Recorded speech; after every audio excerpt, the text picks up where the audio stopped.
Depuis quelque temps, il est beaucoup question de l'après-gaullisme. Le Premier ministre disait hier que ces spéculations sur la disparition du général de Gaulle étaient choquantes. Mais n'y avez-vous jamais pensé...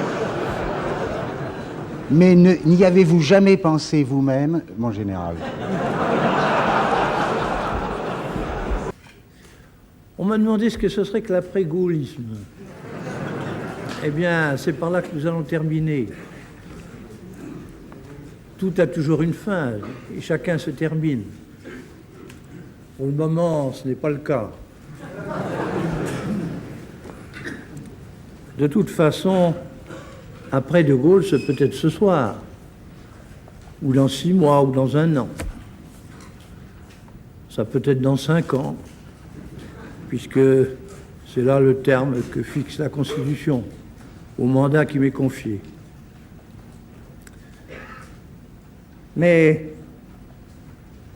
si je voulais faire rire quelques-uns, ou en faire grogner d'autres, je dirais que ça peut aussi bien durer encore 10 ans, 15 ans.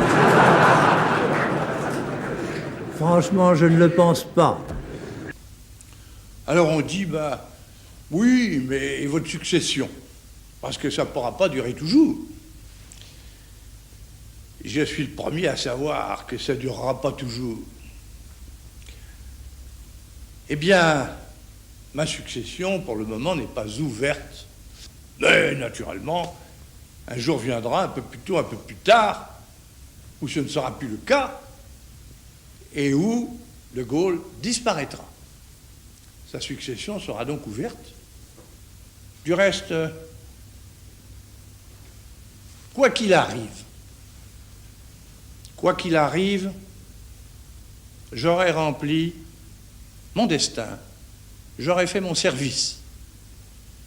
Mais si j'ai été assez heureux pour rendre à la France ce service-là, d'avoir fait avec elle, mis en route avec elle, et fait accepter par elle un régime nouveau, un régime d'action, un régime de réalisation, un régime de cohésion, alors j'aurais rempli ma vie.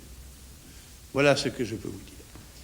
Mesdames, Messieurs, il me reste à vous remercier de votre attention. Cependant, je veux répondre à M. Altschuler qui m'a demandé si je voulais mettre à l'ordre du jour l'élection du président de la République au suffrage universel. Ah, eh bien, j'en ai dit un mot l'année dernière. Je vous réponds que ce n'est pas pour le moment. Je dirais à ce sujet, puisque j'ai le plaisir de vous voir et de vous parler, en pensant à ce qui est une idée assez répandue, c'est-à-dire à ce qui arrivera quand De Gaulle aura disparu, je vous dis ceci. Peut-être ça vous expliquera dans quelle direction nous allons marcher à cet égard.